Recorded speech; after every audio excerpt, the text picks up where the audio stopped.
Welcome, everybody. I am so excited. Thank you for joining me for my very last podcast of the year. And I'm so excited for two reasons. One, everyone that knows me knows that I love the new year. Yes. Oh my goodness. It's time. It's time to let go of the past, right? Yes, and move forward. Let's go forward. That's I right. love it. And second of all, I have the perfect guest to close out 2025 because she's going to talk about just that moving forward. So let me introduce Casey Kennedy. Hey there. I'm super excited to be with you. Thank you for inviting me. And let me just give you a couple little tidbits about Casey. She is a mental strength coach, author, and passionate advocate for living purpose and courage through her platform, Bootcamp Your Brain. Yes. She's a native Californian, and she believes each of us carry a unique and powerful gift, and that discovering and using that gift is the key to a fulfilling, meaningful life. She lives by a powerful philosophy, approaching each day with curiosity, striving to be better in the next 10 minutes than the last for an audience of one. Yeah. She is the author of Facing Your Giants, and I'm so excited to dive into her work and to share her with you and her wisdom today. Welcome, Casey. Thank you. I'm super excited. It is time. It is finally time of the year to get rid of everything that's anchoring us and holding us back. Yeah. So being with you today, and we didn't meet that long ago. No. This is new. She's amazing. Oh my goodness. She's like my new favorite person. We've had so much fun together, and so I'm thrilled to get to talk with you today and share what we are going through as professionals, and then also just as, women doing life together. Yeah, that's right. We met on Veterans Day. We were both asked to participate in the Pismo Beach Veterans. Yes. Not parade. It was the Veterans Day tribute. Yes. They asked me to be the keynote speaker as a woman veteran, and Casey was the MC. The Casey MC. The KCMC. Yeah, so we met in Pismo, and what a great place. And we ended up spending like the whole weekend together, or that few days. So getting to know each other. Yes. So, well, let's get into kind of talking about this amazing book. There's another book also that you're a part of, but we'll talk about that in a little bit. So let's talk about why you wrote the book and what personal experience led you to write this amazing book. Absolutely. Life experience just takes us a lot of different directions. And if we are not intentional about what's happened to us, then we don't move forward. We get stuck. And so Facing Your Giants started really back in the early 2000s. And I was going through panic attacks that were happening to me every single day for like 2 years. And I couldn't leave the house. I was just completely overwhelmed, and finally kind of fell into that dungeon outside the arena myself. And so this book is based on kind of a fiction based on the reality of what I went through and what I've discovered so many people go through, but don't talk about it. And what I've come to see is that through that process of going down into the pit of my own soul and understanding why I am the way I am and why I do things the way I do and the decisions that I make, the habits that I keep mentally, I discovered, first of all, that having 3 daughters, teen girls were suffering and were kind of being held by all these crutches. And the crutches were out of insecurity. They were crutches about, they would hide behind what they wore, the makeup they had, who their parents were, who their boyfriend was. And the same thing was happening when I went out to the community and I asked for support for these girls to go to boot camps to build their self-confidence. And people said, well, wait, when do we get to go? And so all of the adults that I was coming across said, we need this too. And I realized, you know what? As a society, we're just not talking to each other. And we're not, when I say, Lena Marie, how are you? And what are you going to say? You're going to say, Fine. I'm fine. I'm good. I mean, you've said that, right? Although I'm pretty honest. Okay, well, I like that. We like that. But we don't want to get stuck for 45 minutes, right? We don't want to hear about your kidney stones and stuff like that. But we do want to be honest with each other and say, hey, it's so we can lift each other up. We can begin to realize that we're normal. That things that we go through are normal. I mean, when we go to a psychologist, we want to hear somebody say, you're okay. It's okay. You're not the first one, right? Right. So facing your giants became a way that I could start helping people go through the process of understanding their mental habits. And that brings about ways to increase your interpersonal dynamics, your self-confidence, how to put good boundaries in place. And so facing your giants takes you through that process. So now, when you talk about giants, what are some of those giants that people face, and why as humans do we tend to ignore them? Well, a lot of what happens is that people have life experiences and they stay stuck in the story. They begin to just drag that boulder around behind them, and they build their identity based on what has happened to them. And so it kills our self-esteem. That's the whole imposter syndrome that we're hearing about now. You may have an opportunity in front of you, and instead of just leaping into it and really embracing that, they hold back. We tend to find our first success and stay there. Yeah. We just stay right in that lane where we know what we know, and what we don't know, we don't grow toward. Do you think a lot of it stems from fear? Because I know that when you talk about the imposter syndrome, and when you're starting something new, like when I got into real estate, years and years, you're just like, well, I'm pretending that I'm this and I'm that, but I really don't feel like I am successful. Do you think that fear has a lot to do? Huge. Huge. People stay, I'll talk with my top executives when I do my private mentoring, and I'll say, are you in a rut? And they laugh and they go, are you kidding? Check this out. Like, all these people work for me. No way. I'm not in a rut. But here's the truth. If we took all of that away, we took away the office, we took away the car, the vacations, the big homes, who are you? Right. Are you growing? And usually the answer is no. And it's out of fear. They don't want people to know that they don't know anything else. And there's an anxiety there.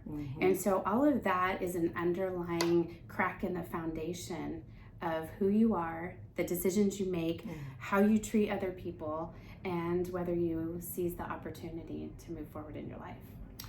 Well, yes. And, we all had a beginning. Right. And I read a little bit about, your life growing up. Casey also was one of 20 women in this God Was Faithful, where they have 20 women and their lives and their stories and their journeys.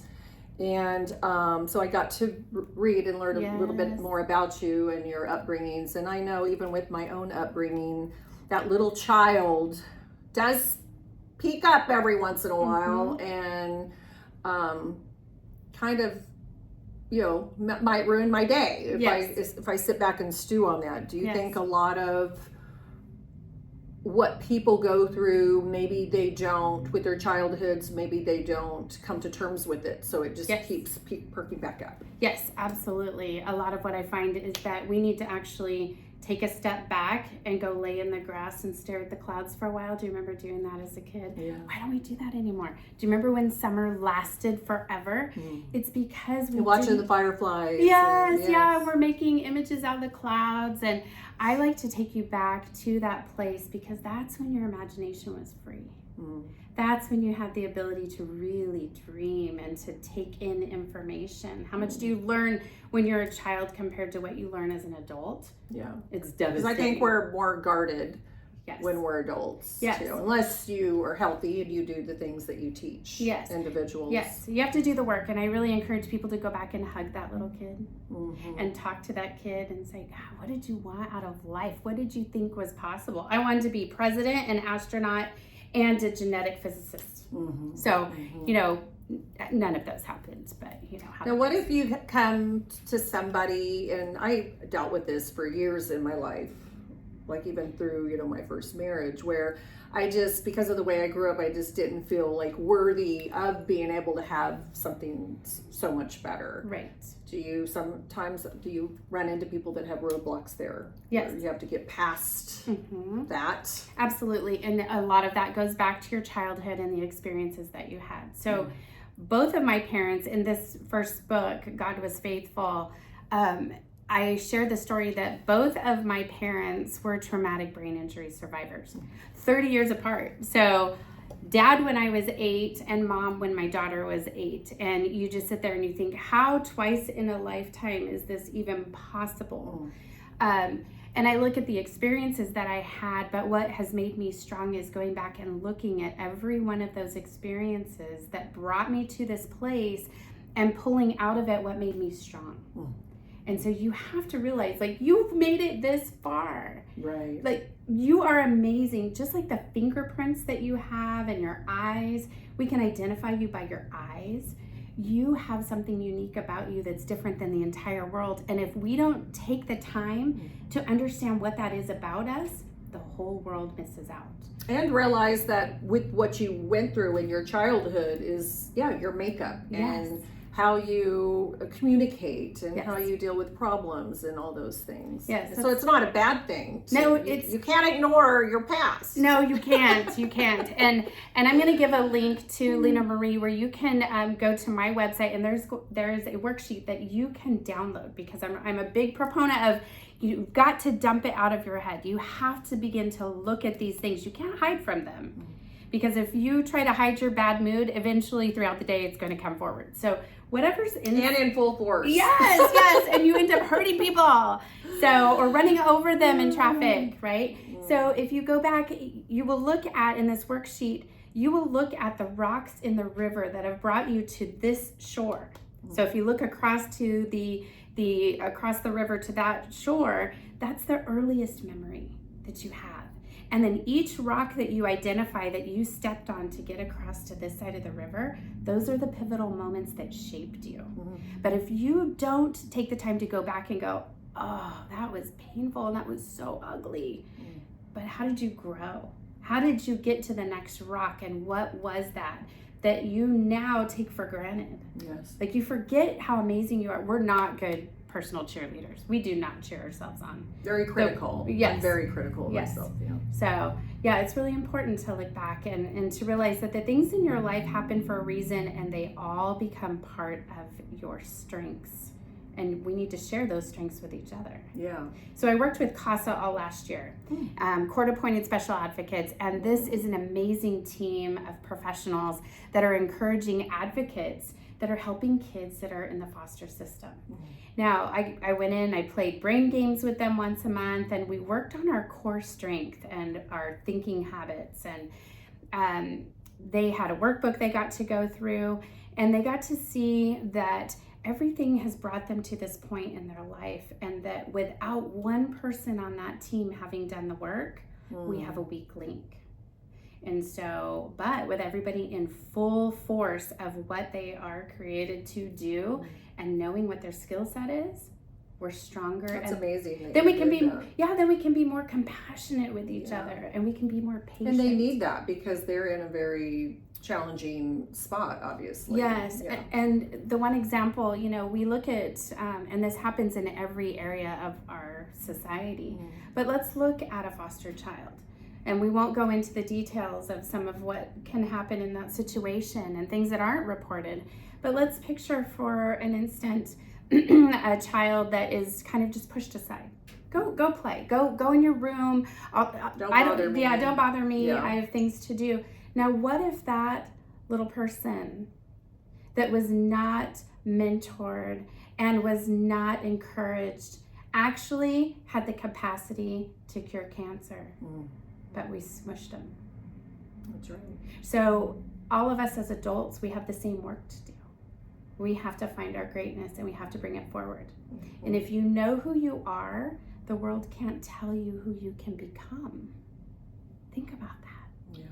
You can walk into any room. I mean, what do we do when we walk into a big banquet room, right? A big event. We quickly find the food, our friends, or the bathroom. That's Right. So, but if you walk in and you know, wait a second, I know what I bring to the table. I've got something really important to share, and you're humble about it. It changes the dynamic in your own mind completely. Right. And then you get off guard, and then you enjoy people. People enjoy you, and you can actually enjoy your life. Get out of your own head, right? Yes. Yes.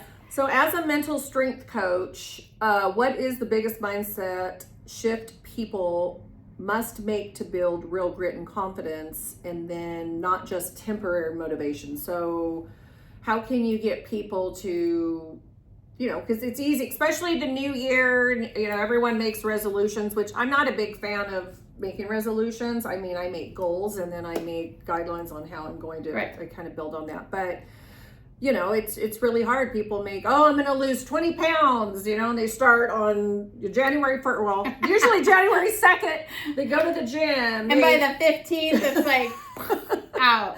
Right. So, I mean, how do you train people to be able to actually move forward with their goals? Yes. So, every coach needs a coach, and I hired a really expensive popular coach that we all see on the internet, and I cried when I paid that $6,000, and then I cried 36 sessions later when it was over because I got nothing out of it. So I thought, okay, smarty pants. You're not going to say who it is? No, I'm not. If you come talk to me, I'll tell you who it is. No, I'm not there right now. Actually, I'd love for him to call me so we can have that conversation. But so disappointing because there was no process. I would get on the phone with my coach and they go, okay, so what do you want to talk about today? And I'm all, I thought that's what I have you for, because you know where I am and you know where I want to go. So why are you not walking me through this process? So I put together a 12-week process, or 12-month, however you want to do it. And I walk people through understanding who they are, why they're here, and why they should get out of bed every day. So if you know your purpose, changes everything. That's right. You now have direction. You now have a set of goals, and you know how to meet those goals. If I asked you, okay, I'm going to blindfold you, and I want you to shoot this arrow at the target, are you going to hit the target? Blindfolded? More than likely not. No. I mean, you might get lucky every now and then, but most of the time you're not going to hit the target. You have to identify what that target is. You can't be successful if you have no gradient or spectrum of what success is. And that's with any goal. Yes. With your work goals, your workout goals. Anything. Going to the grocery store. If you don't go in knowing... Make a list. if you don't go in knowing what you want, you're going to buy everything. That's right. Yeah. So I think that is the one key factor that changes everything for people, is knowing your purpose. Because then you know what you bring in every situation, and you can focus and you can relax. And when we're relaxed, we can be our best self. It's more fun. Way more fun. Absolutely. That's why I'm actually having a small group of women that I love, that are professional women. Love it. And I've asked Casey to lead us through a small group. So we're meeting once a month for the whole year. Yes. And you have wonderful materials and all those things. So excited. The women get to have, or we get to fellowship and have a little bit of lunch. Just with like-minded, individuals, women. Right.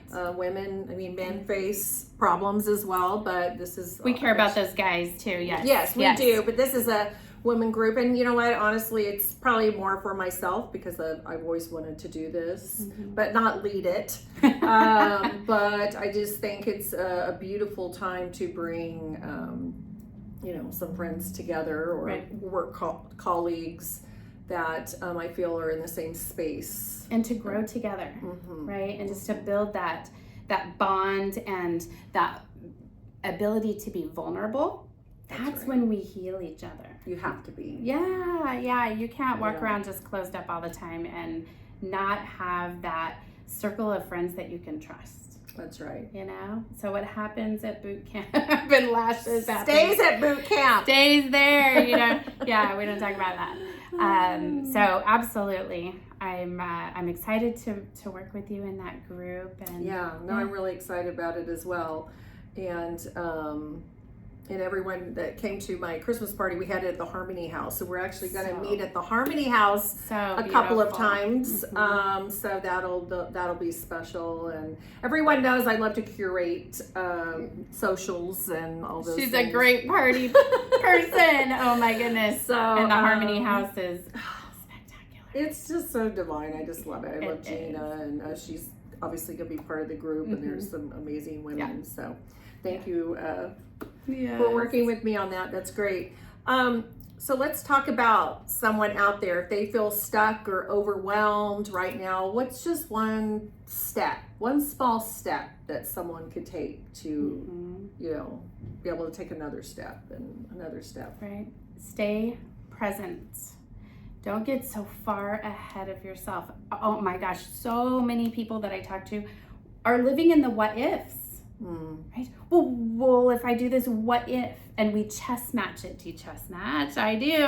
I have been guilty of that in the past, where I say, okay, if I do this, then this will happen, that'll happen. Okay, no, all right, I'll do this, and then that'll happen.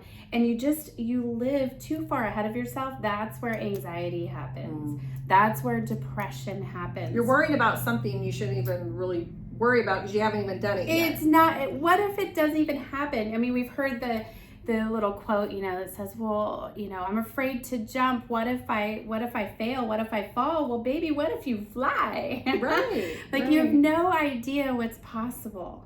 So take the step forward at the right time, when you have everything aligned and you're ready to move forward. I'm not saying wait till it's perfect, because that's not going to happen. Never. But you do have to be brave. You do have to get out of the boat. But you need to stay present in what wonderful things are happening now. Don't forget to cheer on yourself and celebrate your victories right now. And your gratitude and being gracious. And all those of things. that is so important, but not getting ahead into the what ifs, and not worrying about the obstacles. I'll tell you, do you know what an obstacle is? I have a lot of them. Yeah, me too. I look at obstacles this way. I'm like, you know what? This is a growth point. And I look at an obstacle like a big boulder in my road. And you have a few options. You can, remember the song, you can go over it, you can go around it, you can go under it, whatever. Right? I say, let's climb up on top of that sucker and let's look down the road and get a better perspective. Yeah. Obstacle is an opportunity just to climb a little higher, take a breath, and then decide what to do. So if you don't know what to do, do nothing. Yeah. Don't do anything at all. If you are confused and overwhelmed, I want you to just sit still, and I want you to wait for the doors to open a little bit more until you feel a little more calm. When we jump into decisions, a lot of times we make mistakes. Yeah. Now, I do believe that it's not about making the right decision, but making the decision right.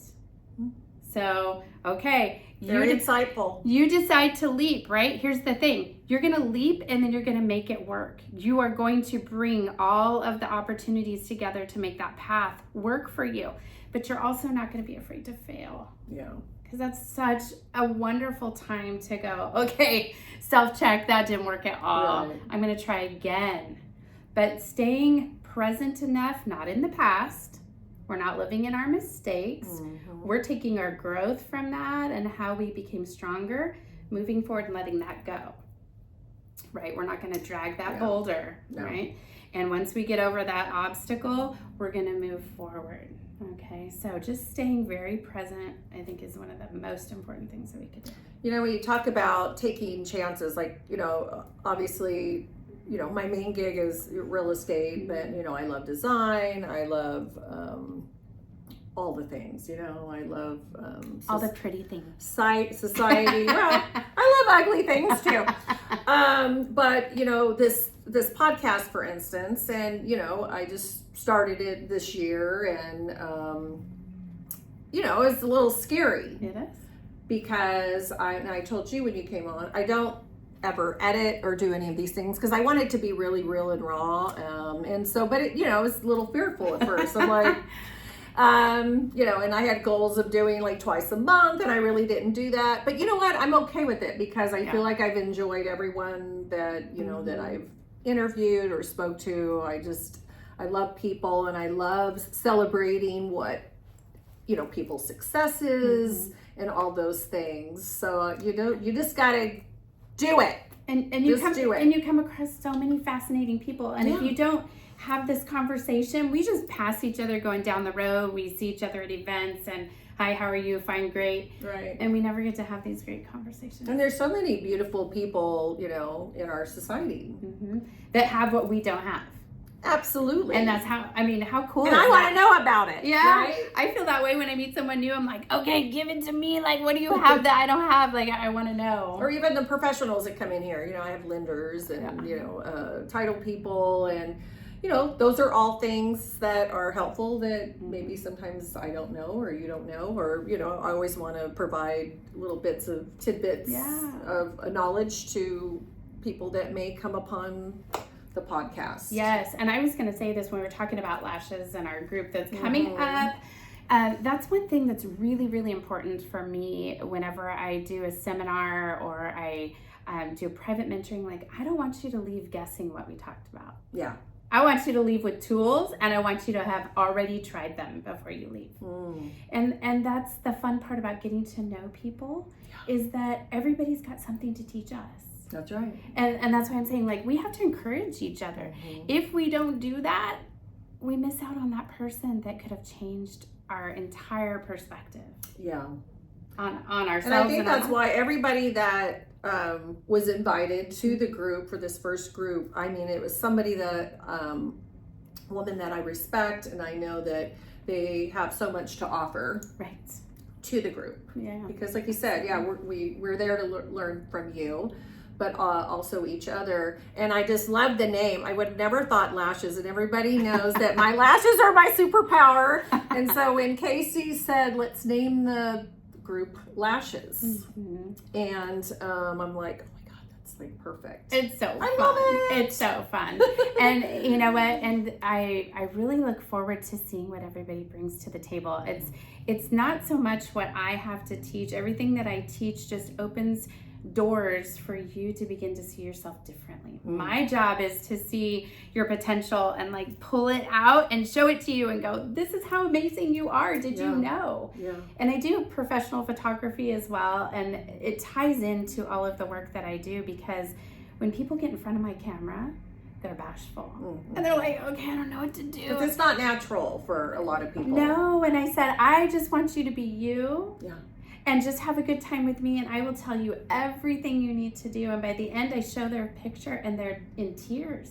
They're like, oh my gosh, I'm beautiful. And I go, that's you every day. Right. You're just the last one. Because when we look in a mirror, you're looking at a different angle that everybody else is looking back at you at. You have to remember that. I learned that in a social media conference a couple years ago, because people get so hung up on, because you're your own worst enemy, like I said before. And it's like, no, this is what you look like. Not how you look in the mirror in the morning when you're putting your lashes on. And think about this. When you are looking in the mirror, are you animated like this? You are not. You are static. You are giving yourself like the death stare. And unless you're doing like the Mel Robbins high five in the mirror, you are not giving all of that personality and energy to yourself. And that's what we see when we look at you. And that's why photography is so fun, because I get to grab what I see and show you. And it's the same thing in all of this work. You do the work. I'm just helping you to see truly who you are. And that's the fun of it. I love that. When you talk about living in the arena every day, what does that look like, and how does Facing Our Giants change the way we live, lead, and show up in life? Did you realize that you're in the arena every day? Have you thought about that? I mean, life can be tough. We have good days, easy days, but we have some tough days when we do have giants. The cool thing, where the title of this book came from, is the speech by Theodore Roosevelt, The Man in the Arena. And if you have not heard about The Man in the Arena, so this is the In the Arena series, and this is book 1 of 10.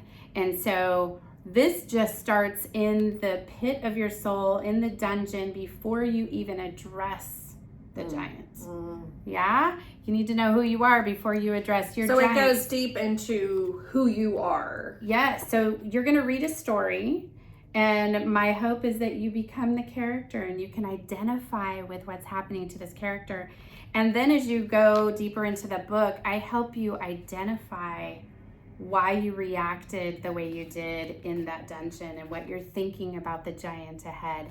And where that came from is the speech that Theodore Roosevelt gave just hit me hard.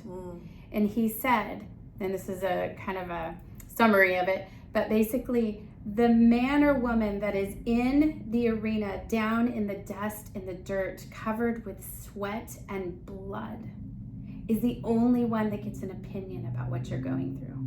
The people in the cheap seats, all the critics in your life, the people sitting around the arena watching you fight the giant, eating their popcorn, looking at their phones, taking a little video, they get no say in your life.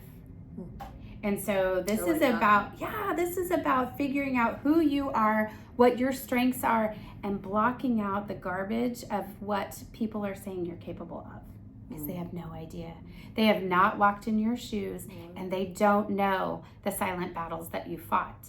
And so that's what this is about. That's where this came from. So the critics, put them in the back. Yes. The family, the friends, the absolutely whoever. Every single day. Yeah. And just like being a fitness trainer, right? They're going to teach you how to build your muscles and how to be more agile and how to eat well. Well, with mental strength training, I'm teaching you how to use your mind for you instead of against you. What is your brain saying back there when you're not paying attention? Did someone say something to you at some point in your life and they're not even in your life anymore? But now you're saying it for them. Yeah. Here's an example. This beautiful woman in her 80s came to one of my boot camps for teen girls, and her name was Marie. And Marie said her whole life she never had the confidence to do the things that she really felt like she wanted to try because someone told her she had a big nose. And I looked at her and I said, Marie, I don't mean to be mean, but I never even noticed that you had a nose. Like, I see all of you. I see the sparkle in your eyes. I see the energy in your presence. I see your creativity. But it held her back. And that voice was in her head. And we have that same tape recording like playing back there. And so to identify that and be able to shut that down. And she probably got that when she was a child, and maybe, her parents or her brothers or sisters, it just was, because sometimes when there's things wrote like that way back, and they may go away for a little bit, but it does, in my own personal, experience. I mean, there's things that, but the more and the more that I work on my mind and my soul and my mental strength, I mean, a lot of it's, gone. Yes. But you do have to work on it. It's just as important as going to the gym and working on your body. It has to be a habit. And all that helps up here, but there's more training that Casey offers that. Yeah, I have a program called Clear, and that is Confident Leaders for Excellence in Athletic Resilience. And so this is specifically for athletes to do their mental strength training. So you can do all your powerlifting, you can do all of your muscle development, you can do all your agility, all of your speed work. But when you're in the center of the game, when you're in the base of the arena in the dirt facing your giant, if you haven't done your mental homework, if you don't know what you're capable of and you can draw on your past experiences and you've made a habit of it, you're gonna forget in the moment. Because you have to reach deep. You do. To make it to the first. Yes. Of all the runners. And you have to have done the work to shut out the people in the cheap seats, the person in your past that said something to you. You have to practice those things and make better choices with your boundaries. And you have to know who your allies and your competitors are.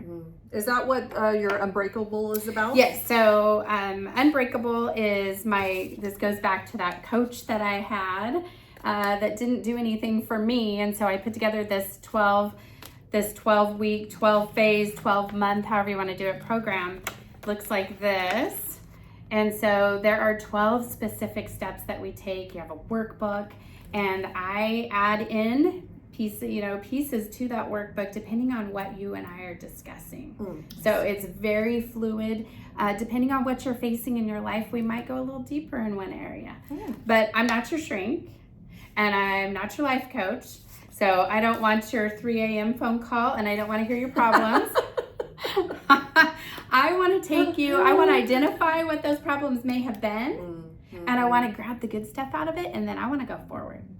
And that's what we do. That's the work we do. And that's what we're going to do in 2026. Yes.